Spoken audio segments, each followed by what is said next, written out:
Welcome to Pitmaster, an Old Virginia Smoke podcast. I'm your host, Luke Darnell. It's American Royal Week. This is one of my favorite weeks in barbecue. It's the biggest barbecue competition in the world, and we get to really hang out with some great people. This episode is another teammate podcast with Kim and Leanne, and it is absolutely can't miss podcast gold. A few weeks ago, we featured Jeff Vanderlinde with Shiggin and Grinnin'.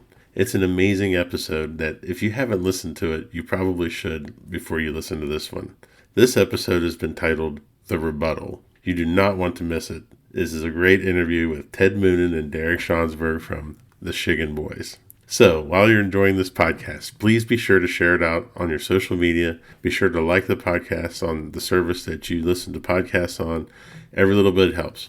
So please join me in welcoming and having a few good laughs with my friends Teddy and Derek. The Barbecue League is the ultimate barbecue experience, and here's why. One small annual investment from you instantly unlocks all 70 plus tell-all recipes, enthusiast recipes, restaurant tours, and more in their unmatched library. This isn't your typical YouTube type content. World champions like Getting Basted, Shake and Bake Barbecue, Heavy Smoked Barbecue, La Pasadita Barbecue, and 913 Barbecue share their full tell-all recipes. No secret is left unsaid, and a new video release is guaranteed every single week of your membership. You'll also see unfiltered looks from all levels of pitmasters during their live competition coverage, and those same pitmasters are accessible through the league's upbeat online community. As soon as you sign up, you'll also have a full arsenal of some of the best discounts in barbecue from brands like Snake River Farms, Blues Hog, Big Papa Smokers, Gunter Wilhelm, Gateway Drum Smokers, and more. The Barbecue League puts on members-only contests throughout the year, hosts live and virtual events, and offers a full-access league lounge at participating events. Our listeners to this podcast can receive $10 off of the $100 annual membership this month only, this month and leading up to the Royal, by using the code AugustPitmaster on thebarbecueleague.com. That's AugustPitmaster on thebarbecueleague.com. You don't want to miss this content and all of this learning. It is one hell of an investment. All right, everyone, welcome to Pitmaster, an OVS podcast. As you are probably noticing that you are not listening to Luke Darnell's voice because this is a teammate episode. So my name is Kim Darnell, one of the members of Old Virginia Smoke. And I am Leanne Terry, one of the ancillary members of Old Virginia Smoke. How's it going, Kim? It's going great. It's nice to talk with you again, and we have got a great show in store for us tonight. Well, we're calling this episode The Rebuttal. Yes. That's the official title of this episode because we have Teddy Moonen and Derek Schonsberg from Shiggin and Grinnin'. Shigging and Grinning. 227 competitions since they first started getting together and hitting the competition scene back in May of 2009, if you can believe that. Thanks to the good folks at barbecuedata.com. 21, yes, thank you so much. Yep, 21 grand championships, 17 RGCs. Gentlemen, welcome to the podcast. Welcome, ladies. Thanks for having us. Yeah. We didn't even realize we'd been in that many contests. I know. Isn't it funny when you finally hear that stat? You're like, seriously, that is actually how many times we've competed and not killed each other? All right. Right. Yeah. That's the shocking part. Should have paid more attention to them. Yeah, that was awesome. So how are you ladies doing? We're great. We are like most of the teams right now and getting ready for the Royal and spit shining the trailer and ordering all the supplies and can't wait to get into that barbecue snow globe we call the American Royal. Yeah, I just got my liver back from the shop, so it should be ready to go for all the festivities. What's your favorite part of the Royal? Like, I make that joke, but I'm not like really a big drinker and partier or everything like that. But, the spectacle of the event, the fireworks, the parties, all that kind of stuff is what makes it really special for me. What makes it special for you guys? Well, that's a big question. I don't know. Yeah, a lot of it's just getting to see people again that you'd only see once a year. I mean, I remember back in the day when I was at Kemper Arena and you get to walk down to the dark side and whatever you did down there, stayed down there and you climb back up to the quiet side and cook the invite the next day, but it's just an amazing time. I know I always feel like once we leave, you look back and it's like, wow, we missed so much. We didn't see that. We didn't see these people. We didn't do that. But yet you're busy at every waking moment, or at least you thought you were. No, absolutely. I would agree with that. Do you guys do anything special for the Royal? I mean, obviously, you got the two competitions, but do you guys do a lot of decorating for your cook site, or are there any special rituals? Like for a while, OVS, we had to go to Stroud's when we were in Kansas City. That was our restaurant ritual. Do you guys have any special kind of fun things like that for your time at the Royal? I would say just when it's Daryl's birthday, we help him celebrate. But other than that, that was mentioned before in the episode about Daryl's birthday, Darren Ward's birthday, 50th. So God I know bless that him, Lucas no more Daryl mentioned. birthdays. What was that? I said, God bless him, but no more Daryl birthdays. I think that's a one and done. I just don't think you can redo something like that and make it as fun. I mean, we really look forward to getting there and setting up the bar and tent, not just for drinking purposes, but it's kind of a people magnet. And, that party proved it. It was just getting there early and not having the pressure of cooking or having to do anything with cooking before the comp starts is, to me, is very relaxing, and it makes the rest of it awesome. for at least a couple days, yeah. Right, Well, not having those big responsibilities right as soon as you arrive, and just having some time to ease into it does help. Right. So according to your partner, Mr. Vanderlinde, he's the one that has to do everything. That you guys, what are some of the allegations of their behavior? That I heard something about sleeping a lot. That he's the one who's always up working and sleeping a lot. What would you guys describe as your responsibilities as part of your team versus maybe any other allegations that have been made? Jeff goes to sleep at 11 o'clock and he doesn't have to wake up till 6:30. So who do you think does everything in the meantime? So when 10 o'clock rolls around, we got nothing to do. Of course, we're going to take advantage and sneak a nap in. Absolutely. Why not? Right. Well, and if you had to listen to Jeff all day like we do, you'd want to go to sleep or get away too. Half the time we're just faking it. It's good to have some quiet time. Is what I'm hearing. It's a good thing. Yeah, Being reflective, focusing. I can't hear, and Ted takes his hearing aids out. It's perfect. I can't say that I spent a whole lot of time with him, but I've heard rumors from people who shall remain nameless. As journalists here, podcast hosts, we have to protect our sources. But I have heard that Mr. Vanderlinde is a high-strung, high-maintenance pitmaster. Would you like to comment on that? And if so, what do you guys do to handle him or to wind him down when he gets out of control? When his wife wants him to go barbecuing because she's sick of him, there's got to be an issue, right? Bingo.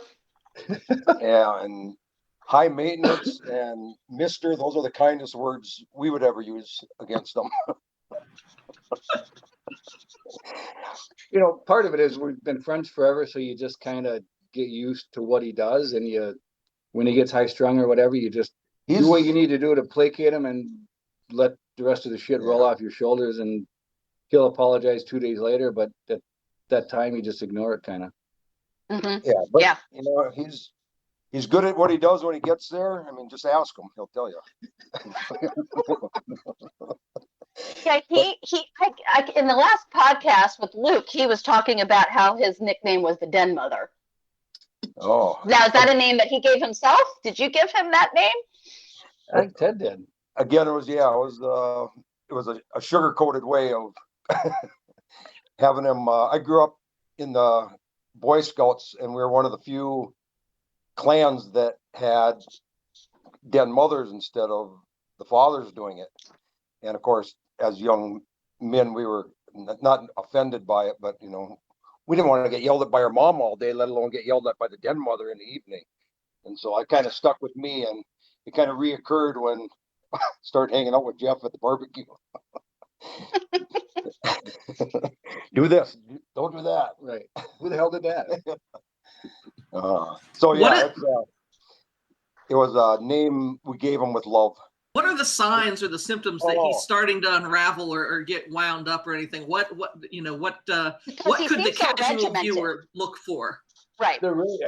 There isn't a sign. He goes from 0 to 60 in a heartbeat. So you'll notice his face turning red instantly, and all of a sudden you know what's coming, and you just prepare for it.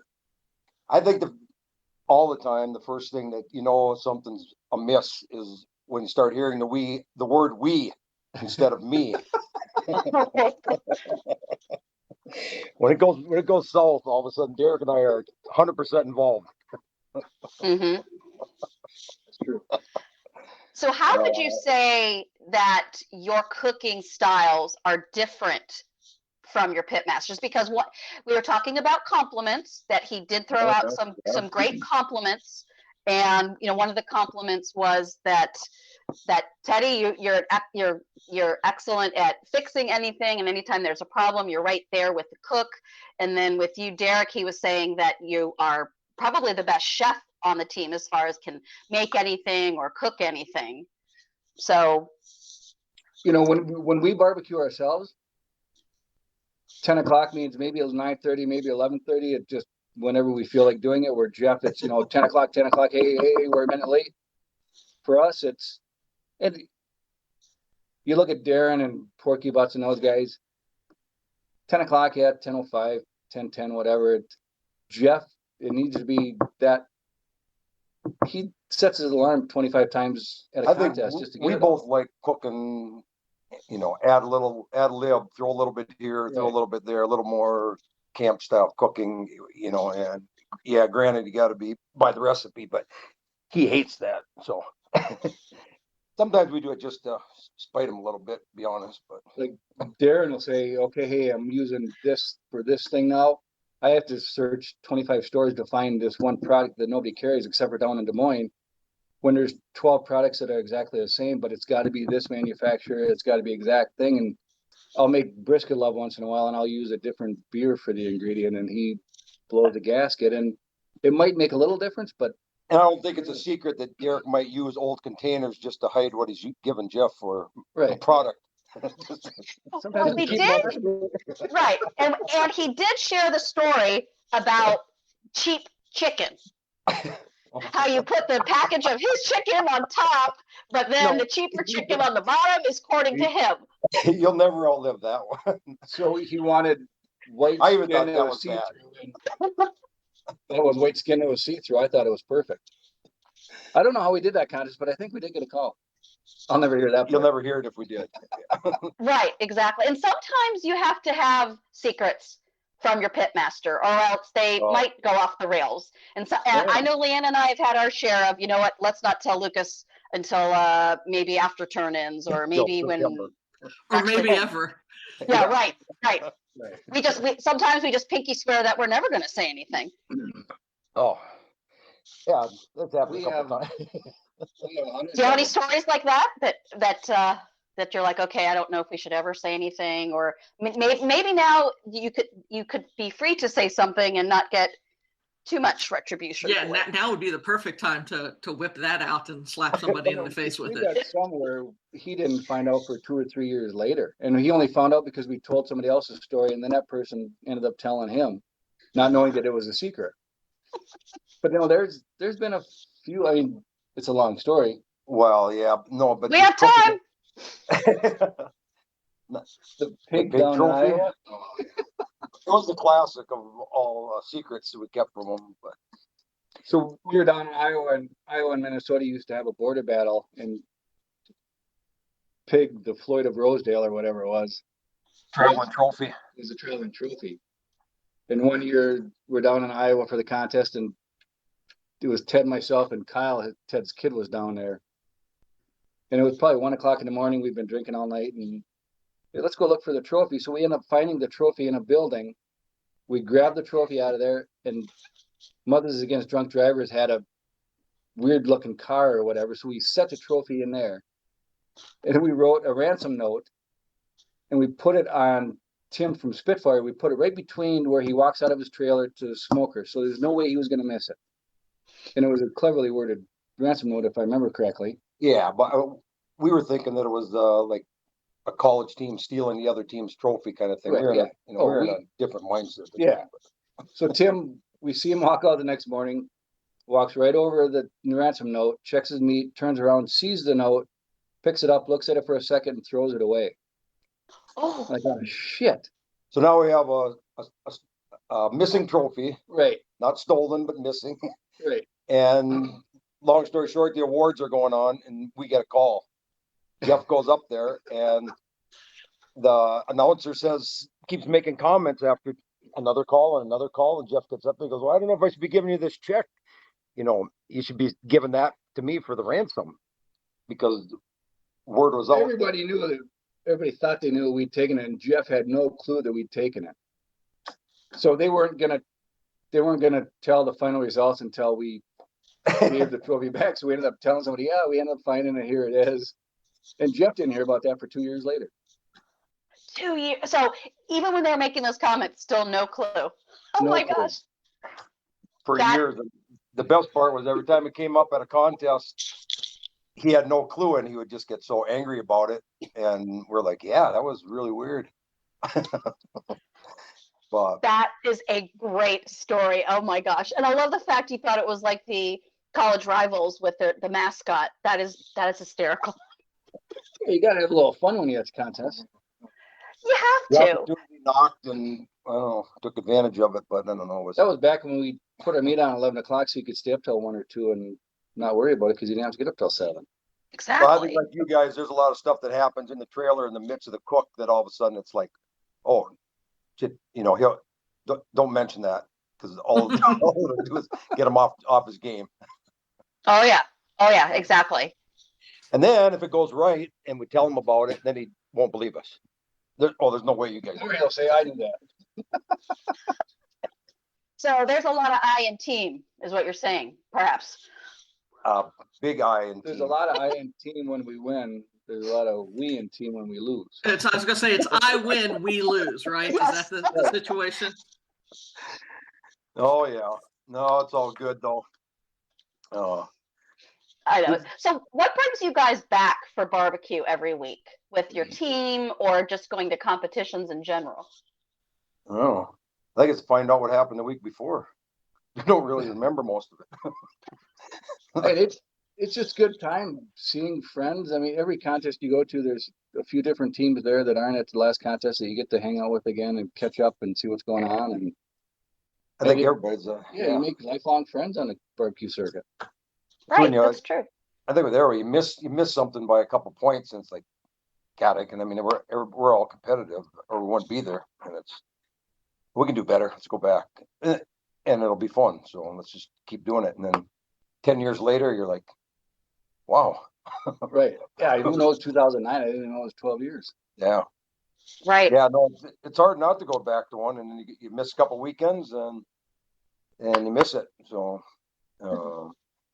or you miss most of it. Right. Yeah. The actual cooking part's only not fun part. Yeah, but get rid of that part. It'd be awesome. So we talked a little bit in the pre-show interview about sort of how COVID took the wind out of everybody's sails, and once the competition started back up, we all started going back in. Was there anything you guys did to sort of reassess your program, your recipes, your plan of attack? Did you make any use of that downtime to think about what the future was going to be like when you started back in comps? Well, Ted reassessed his future and decided not to barbecue anymore, but like you said, a lot of old hobbies and habits came to surface when there was some downtime, and they kind of took over where barbecue left off for me personally. And so there wasn't a lot of true reassessing of the particular barbecue. It's like when it comes back, it'll come back right where we left off. And I know, according to Big Will, I'm sure he's done a lot between now and then to get it ready for us. But We really didn't practice really much. cooking. We didn't, we actually enjoyed our time off. I mean, when the one year we did 25 contests, it's a freaking grind. And it's nice to realize, hey, I can go to a grad party, I can go to a wedding, I can do this. It was kind of nice to get a little downtime, actually. Yeah. So true. Other than getting used to doing a half a dozen of them versus 25. And you missed, when you're doing 25, you're doing 3 a month, so you kind of just get in a groove. You don't even have to think about it. And now you have one, you have 2 weeks off, you have one, and you never really get in that groove, and it's kind of tough to get on your game. But there's pros and cons, I guess, either way. Do you think were you able to spend more time, the 3 of you together, just as friends? Because that's how you all got started, is just being friends, and then barbecue came second. So do you have more time to spend with each other? So we have, Jeff and I actually have cabins next to each other. So during barbecue, after barbecue, before, we're always doing that anyways. All of us, I mean, I don't think we spend any less time together. I mean, a lot of windshield time not spent together, but the rest of the time, whether it's friends parties, grad parties, or wedding, we weren't still chiming around together. So I do miss my Friday naps while Ted's driving to a contest. I can sit in the back of the motorhome and sleep, but other than that. So your sleep's been affected. Okay. Right. Now I got to sit in front with Jeff and I can't nap anymore. Yeah. And you kind of got me in that habit too. Now when I smell food, I kind of want to take a nap too. Yeah. Well, speaking of food, could you please enlighten us with the Shiggin breakfast? This is a mythological thing that I've heard about. It's like the Loch Ness monster or a unicorn. It's a legend with which I'm familiar, but I've never got to personally experience. Because Lucas wouldn't share. Let's be honest, Leanne. We've had Shiggin breakfast to the trailer. We just did not get any because Lucas did not share. And once I hand it off, no responsibility of mine. Who gets to eat it? Nope, you're not to blame. Nope, not blaming you. Right.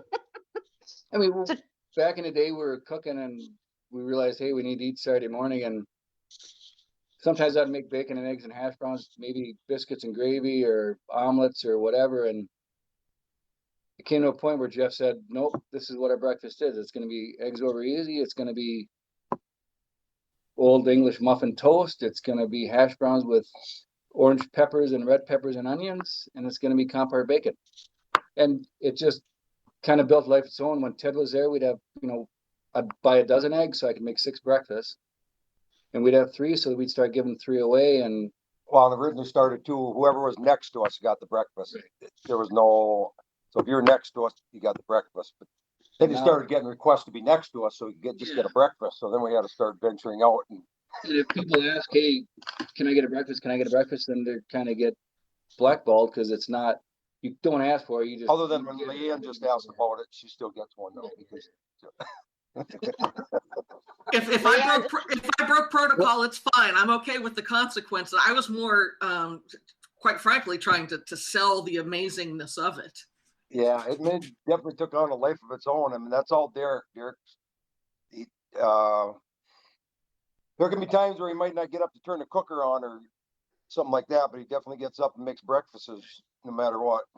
It was kind of cool. What was it, 3-4 years ago at the American Royal when Operation Barbecue, when we raffled off a Shiggin breakfast? I think it raised like $5,000 or whatever. That's amazing. I did not know that. Wow, that's amazing. Yeah, so I think the American Dream won it, didn't they? Or bought it, yeah. That was pretty fun. Can we go back for a second to when the decision was made that it's going to be these items and these items only? There's not going to be any more experimenting or adding to it. Was that like a superstition? Did you guys win the previous competition with that combination? Or do you have type of superstitions like that you guys follow? We might have, or it might have been, Jeff, he runs a dictatorship. It's not as he would put it. Yeah. So I think he just not democracy. Regimental. So I'm cooking this next weekend coming up here without him, and I'm not making the chicken breakfast. Yeah.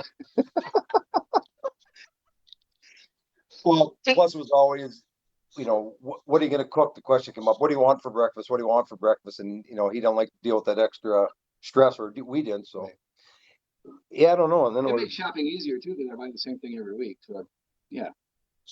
But you, stat on how many breakfasts were ever cooked would be a crazy stat. We need to ask Barbecue Data to maybe get that stat for us as far as how many Shiggin breakfasts have gone out. Give them some info, they could punch it in and see what they come up with. Yeah, the problem is at the Royal I do 18 or 9 breakfasts, and then at the Jack I did 9. So yeah, but yeah, it'd be interesting. Too many. Like I said, that's about a third of our whole contest revolves around that breakfast though every weekend. Right. Well, and if your team is lucky enough to get a Shiggin breakfast, it's a great good luck charm. So hopefully you all can be next to the Shiggin boys sometime. And so now you're going to get a lot of requests. You know that, right? Well, I mean, but if they make the request, it's then it's null and void. Right. Yeah. To say then they gotta win, because he's got a pretty good track record of whoever gets served a breakfast of winning. So that is true. Step up the game. But I think it gives you superpowers when you get it. So that might be part of it. Gives you a boost of confidence. Exactly. Yeah. Right. But do you guys have any superstitions? Do you wear the same clothes, same underwear? Do you have any rituals, tokens, mascots? Jeff has so many of them that we don't even have room to add anymore. I mean, it takes us 25 minutes to park the damn truck and unhook the trailer, because it's got to be exactly equidistance apart. It's got to be parallel to whatever universe he's looking at. There's no room for any more. There really isn't. I had a pair of shorts that I thought were lucky, but then they got too many holes in it, and I had to throw them away. So no, I don't. So maybe lucky in different ways. Well, right. Feng Shui has been a big part of our setup, and that was a bad thing to introduce to Jeff, because that took on a life of its own. He had never heard the word until barbecue, and now it's his favorite word. What does he say? Well, what do you all say is Feng Shui now? Yeah, so when you introduce Feng Shui to setting up a camper and cookers, it becomes a lot of work. Gotcha. We pull into the American Royal, we get a crowd watching us to see how long it takes us to actually set the trailer and park the motor. Yeah, that's that part I don't miss, having to park every weekend under the duress of him giving directions. So do you ever get there early before he gets there? And then park it, and then do you have to move it, or? No, but he's always in. We did leave it at a contest one time from Tim from Full Belly's Deli. We left him to park it for us until we got there, and he caught hell the whole weekend because he parked it wrong. Oh, you're like, whoo, it's not us this time. Woohoo! Yeah. Did big favor, never do it again. We've had a couple of contests without Jeff there, and it literally takes us 30 seconds to park. You unhook it, you pull the motor on beside it, boom, you're done. Good. That leads into a good question. Have you guys cooked without him before? So the contest in Vermilion, South Dakota, that Jeff hasn't been to for 3 or 4 years, and I usually pick a friend, or my brother went a couple times. So I've done that one myself. Yeah, me and Ted have done a couple. It's not very often. No, but once in a while he's got a family obligation or something. He's got right. He's got 4 kids. He's got to do some dad duties. Yeah, but he'll pick the meat, trim the meat, and get it all ready for you, and clean the trailer, and take care of everything, and then clean it when we get back. And he makes a video, and you just play the TV while you're cooking, and he'll tell you when to put this on and put that on. I was gonna say, do you get lots of phone calls and texts all the time? Well, yeah, we'd be telling them one thing. Meanwhile, someone's got us live on Facebook, and he's watching it, and they, what are you guys doing? Big Brother is watching. That's the problem. Is too many other teams know his rituals, and we don't do them. And hey, Jeff, I saw these guys didn't do that. Come on. Yeah, Big Brother's definitely watching. Oh. I would never. He doesn't like to miss any contest, so we don't. Right. We don't find any time on our no alone time. I would never recommend dosing or giving anybody a Mickey Finn, but it sure sounds like Xanax would be really helpful in that trailer sometimes. If you could bring some of the Royal, we'd appreciate it. Noted. Yes, there we go. Oh, Teammates have to help other teammates. That's just the code. Right. So I'm curious, what are your responsibilities on your team? What do each one of you do to contribute to Shiggin's success? We've already determined who does breakfast. At Right. a typical contest, Ted would get up, light the fire, put the meat on, take care of everything until 6:30 when Jeff wakes up. I'm the chicken guy, trim all the chicken and do all that kind of stuff. And then Jeff wakes up and he kind of takes over. But, during the meat cutting and turn ins, me and Ted build the boxes. We've all got our little thing that we just Derek and I understood. pick up all the garbage. Derek and I do all the dishes. Derek and I do the boxes. Right. Who's the other guy? We try to keep Jeff from being distracted. So if somebody shows up to talk, we kind of corral him away so Jeff doesn't even know he's there. Make sure Jeff gets to bed by 11 o'clock. After 11 o'clock, you may as well just throw the contest because he's not going to do well. But we get to, we don't have to. The only thing he does if he wants to be responsible for all the technical parts, and good or bad, he'll usually own that. So kind of takes the pressure off of us. So while we're napping, we're not distracted by what's happening in the cook. And so, So from 10 o'clock to 11:30, there's really nothing to do except for wait till the brisket and pork is done. But if he has Jeff, that's the busiest hour and a half of any barbecue contest. And it amazes us that he allows us to sleep during it, but we do. sometimes you get so damn mad at something, he'll say, "Why don't you guys just go take a nap?" And we can't drop our aprons fast enough. It's a little self-preservation there too. Right. Oh yeah. No, Was there anything that Jeff doesn't realize that you do for the team? You've all been cooking together so long, there might not be anything. Just curious if there's some things that you do behind the scenes. it's pretty tough. He pretty much catches everything, He kind of gives us a list of what to do, so it's not we can't do. He might not appreciate some of the things. It takes some pressure off him. He doesn't always realize that we water his drink down after 10 o'clock. Right. Well, but he does. This is why we do this show, folks. Exclusives like this. I was going to say, these are some great tidbits here. Yeah, no, he's there's not much. He's very hands-on. Oh, Yeah. And I think we don't get away with most pit much. masters are. Exactly. No, it's You can't even get a cheap pack of chicken past him. There you go. I know. When I was introducing you guys and mentioned, how long it's been since you first got into the game, I think it kind of caught you off guard to think about it in that perspective.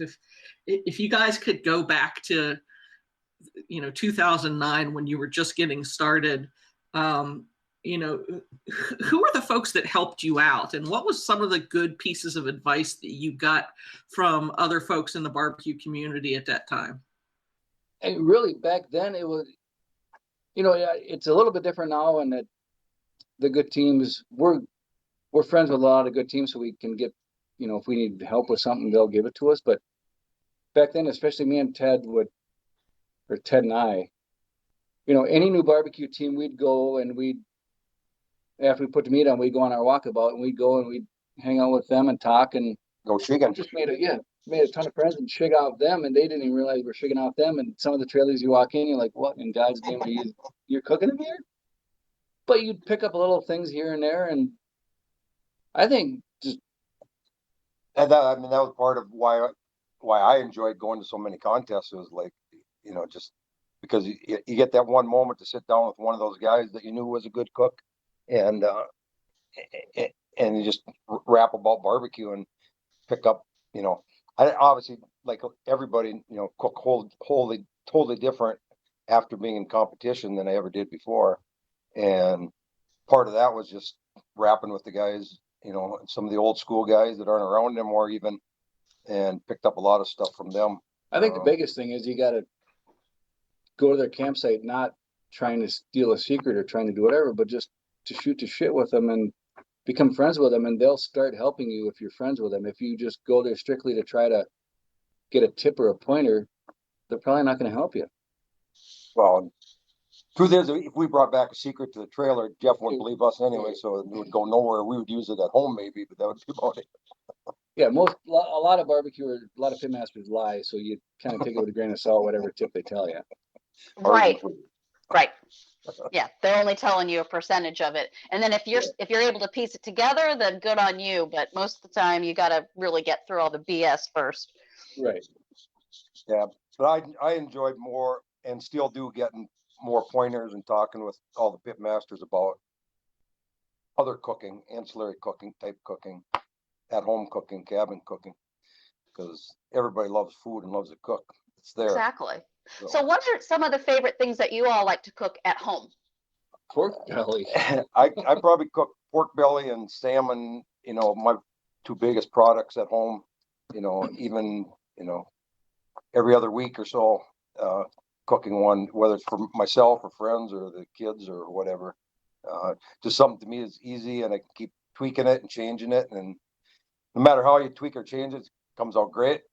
And so it's just, to me, it's always been a fun, easy one that everybody loves. Yeah, for me, I think during COVID, when everything was shut down and restaurants were shut down, I started getting the curries and trying to perfect that recipe, and some South African food. Made some pheasant pot pies that were pretty damn good. And just, I enjoy cooking, and I've cooked since I was 9 years old. So it gave me an opportunity to really try to open things up and use a cast iron skillet and a Traeger and really try different recipes, and some were pretty damn good. That sounds amazing. And I think you all have a great point. It's fun to be able to play with your food, experiment, try different flavors, try different recipes, and with COVID, we had the luxury of being able to have the time to maybe do a recipe we've always wanted to do and haven't done. So thank you for sharing that. Yeah, it's kind of like the day before at a company, like the Royal, when you talk about, you get there a day early. I mean, it's amazing what people are cooking there. Nothing to do with the barbecue, on the side. And, that's a big part of the big contest for me too, that I like. Is like, holy cow, it's awesome. Is the Blackstone, the flat top griddle, is it still like the toy that everyone is playing with and having fun with now, or is it moved on to something else that I've not heard of yet? Well, I think that's part of it. I mean, you got the wood-fired pizza stoves now, and you got the Brio fire pit and all that kind of stuff. But I think the flat top, I mean, you cook anything on that thing, and it's definitely amazing. Our go-to toy at home and at the cabin. It's I think it's one of those two. Have to use it whether you're grilling or smoking as a plan B, or the kids to use or whatever. It's unbeatable. Can hardly mess things up on it, especially if you forget, after a couple of cocktails, what's going on. Yeah, we go ice fishing up in Mille Lacs every February, and we bring that thing up. And 1 year it was -10, and I'm out there cooking breakfast, and next year it was 25, and it was on the flat top. Yeah, things work perfect any temp. Yeah, definitely a go-to toy for sure. So it's not an electric knife. I thought the electric knife was the go-to toy. I'd heard something about electric knife. I was just looking for some clarification on it. Knife, because usually in the morning his hand's shaking so bad that he can't use his shooting, so he's got to go to the electric knife. Probably one of the embarrassing things on our team that we don't like to talk about. That's why we have a shade on the window during trimming. It's not so they don't look at the meat. It's so you don't see us using electric knife. Yes, because Luke has been known to shame electric knife use.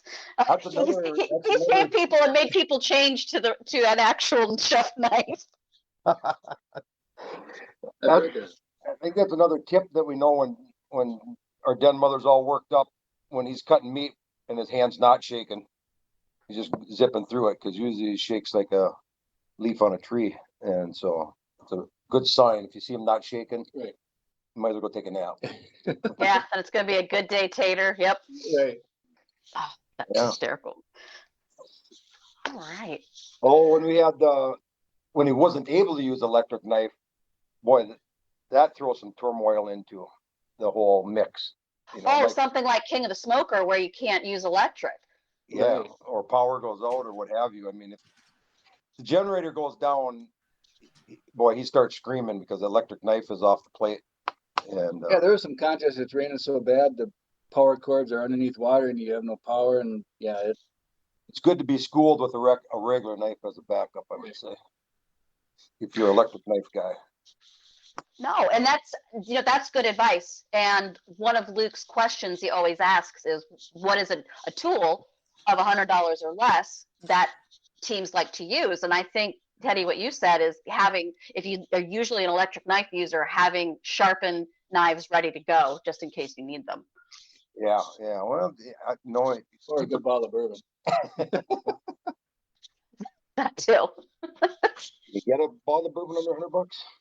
Well, we don't hang out with Daryl and Luke and Jeff. Yeah. Mid-show. Do you have any tools that you like to use in the trailer? So Jeff enjoys his electric knife. Do you have any tools at the trade that help you during a cook, getting fires lit, anything along those lines? Ted probably won't remember it, but he, in his apron pocket, he always has a little plastic knife. Why wouldn't I remember it? Just because I haven't been there for a couple of weeks? No, a couple of years, yeah.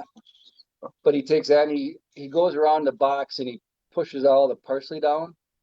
And so he doesn't show up anymore. Now Jeff's like, hey, go around the edge of the box and push the parsley down so it looks really nice. Plastic knife. You're not supposed to look at a box at the parsley to tell. A little plastic knife and a little plastic fork when you're as Leanne put it, the ancillary partner is a nice little tool to have.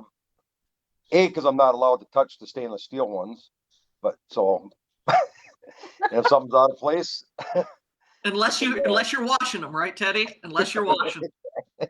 Or exactly. a wet paper towel because he put so much barbecue sauce on the box when he's painting everything that. Yeah, no, it's those are under $1 even. Right. We're very frugal. No, but those are some great tools. I did not think about a plastic fork or a plastic knife. That is a great tool to have, especially when you're boxing and you're getting ready to close that lid, or something seems a little off, and you only have a little bit of time to be able to work on it. That's perfect. Kim is Shiggin from you guys now, so I was going to say, nice. I have my tools too, but that is a tool maybe I need to add to my toolbox. the plastic utensil market's going to light up now. I know that. Get it while you can. Yeah, you're not going to be able to find. Stock is going up. Get in now while you can. You're not going to be able to find kale or plastic cutlery in Kansas City next weekend. There's Edward Scissorhands and have plastic forks installed on my fingers. Well, you guys seem, just to love the event, to go and have fun. You're obviously competitive, but it appears that winning or not winning and getting banged out of shape about that's reserved to another team member. But what are you guys hungry for? What do you have any bucket list goals that you want to accomplish personally between the two of you? I mean, obviously you go to a contest you want to win, but I would love to cook in Europe sometime or somewhere. We've cooked in Puerto Rico, but I'd love to go, Switzerland or Italy or something. And before COVID, the Gages had talked to us a few times, but nothing came to fruition. And now trying to get across the ocean is not an easy task. Yeah, I would agree. I mean, that's always been a big goal of ours, and it was something to really look forward to that never actually happened yet. But to cook out of country like that, something new and a whole new perspective from the people you're cooking with, that kind of thing. When you be pretty interesting. You have to Jack and you meet all these teams from different countries, and you get to know them a little bit, and you're like, yeah, I'd love to come over there, and we haven't done it yet. Hopefully the borders will open up so we can start doing that again. And I do feel bad so those international teams can't come and cook the Jack like they normally do. So hopefully that will happen. Yeah, we all put a lot of work into it to go there, and they put a tremendous amount of planning in to go, and to not be able to pull the trigger on it is, it's pretty sad. Yeah. Yeah, it is, especially since there's so much planning that, like you said, that goes Plus, into we have that. no place to walk to at the Jack now if they're not there. Right. That's the only destination to go to. Like Epcot, then you just have to walk down the road a little bit. No, I don't know. We were pretty lucky to be able to travel a lot of places, and that bucket list got shorter and shorter, and we're pretty lucky to accomplish what stuff that I didn't think we were going to be ever doing when we started, of course. And so then it was just being happy we got to do that. And I guess the bucket list, looking ahead for me was never really much there other than, when something new came to light, it was like, oh yeah, let's go do that. And that became a bucket list item, one step at a time. Yeah, we've been fortunate. Yeah. Would like to go back to some of the ones that we were lucky enough to go to that were out of our normal schedule and wheelhouse. But, Such as? I mean, some of them, like when we got to be on the Pit Masters, we got to go down south more, and we just, on a normal thing, we don't get to travel. We never get to go out east. We don't get to go, just not necessarily ones we've been to, but we know about, or that other people, maybe their favorite one that we'll never get to travel to because it's just not enough weekends in a year. So that was one of our goals too, to maybe drop out of what we always do and go somewhere else. You always have an invitation in Virginia, right? Just putting it out there. Yeah, we know that and we appreciate it. If there's a team listening today that's just getting started in competition barbecue, do you have any words of wisdom for them? Any advice besides the first obvious one, which is don't? Pick your den mother wisely.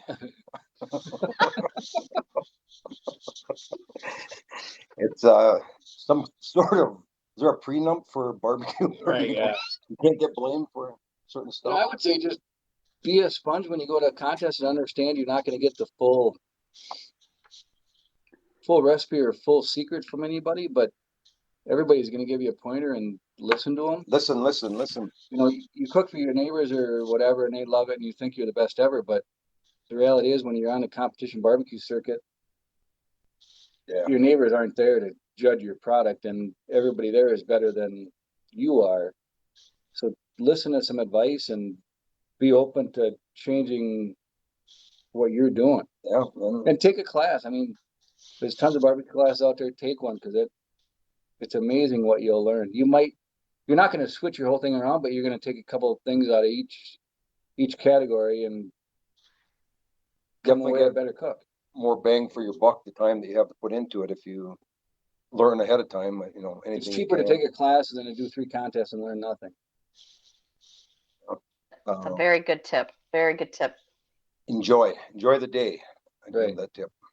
If you see Ted walking towards you, go pretend you're sleeping. just to know if you're at a barbecue comp, it could always be worse, way worse. So enjoy it. That is great advice. I love it. Well, guys, we don't want to keep you too much longer here. So do you have any parting words? Did you want to shout out to the sponsors or let people know how they can get in touch with you guys? Apologies. I have no clue how to get in touch with us. Yeah, we should. I'm sure we're on. We'll talk.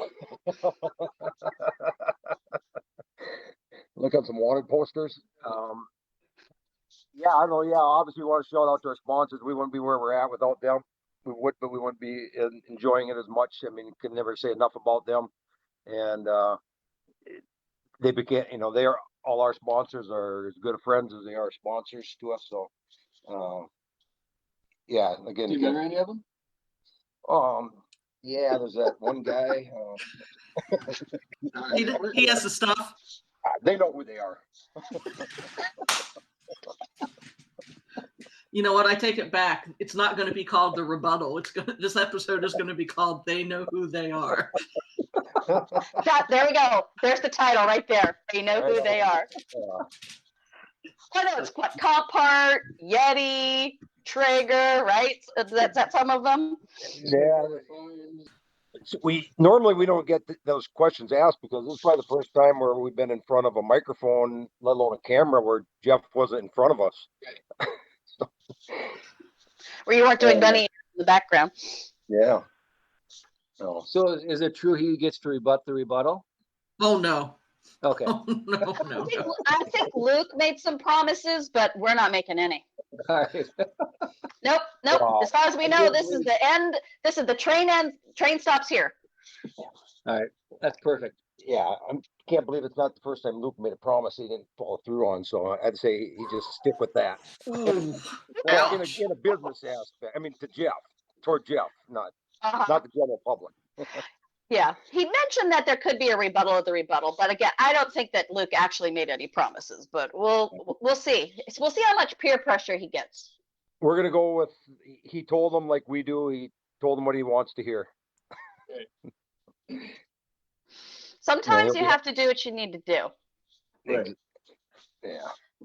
Well, Teddy, Derek, thank you so much. We really appreciate you guys coming on. Oh, thanks for having Looking us. forward to seeing you guys in Kansas City. It's going to Can't be a wait. blast. We'll see you in about a week and a couple of days. I know. Absolutely. Yeah. Can't wait to see you guys. It's been too long for me, I know, and for Leanne too. Yeah, you guys are over deserving of a big event like that. Well, I think we both, all of us here are ready to go and have ourselves a good time and hope that we hear our name, period. Last would be great, but period is what Just we want to hear. You got 2 years to make up for. Exactly. That's right. I know you guys have a World Pork Championship to defend, so 2 years in a row. Yeah. Well, long time to be on top. All right, guys. Well, thank you Thanks, again. Leanne. thank you so much, Teddy, you guys. Derek, thank you so Nice much. chatting with you. We'll see you soon. Yep. Take care. Absolutely. Bye, you guys. Have a good evening. Bye. You too. Thank you for listening to Pitmaster, an Old Virginia Smoke podcast. Be sure to subscribe and like the podcast, rate the podcast, and share it out with all your friends on social media. Also, be sure to check out the Old Virginia Smoke YouTube channel as well. We continue our American Royal Week with a new episode tomorrow, so stay tuned. We have a lot of exciting stuff planned this week, this weekend at the Royal, and next week. So, for companies interested in advertising, please contact Old Virginia Smoke directly via www.oldvirginiasmoke.com. Pitmaster, an Old Virginia Smoke podcast, is edited by Chris Sedanka. Pitmaster, an Old Virginia Smoke podcast, is a property of Old Virginia Smoke LLC. All rights reserved. Copyright 2020.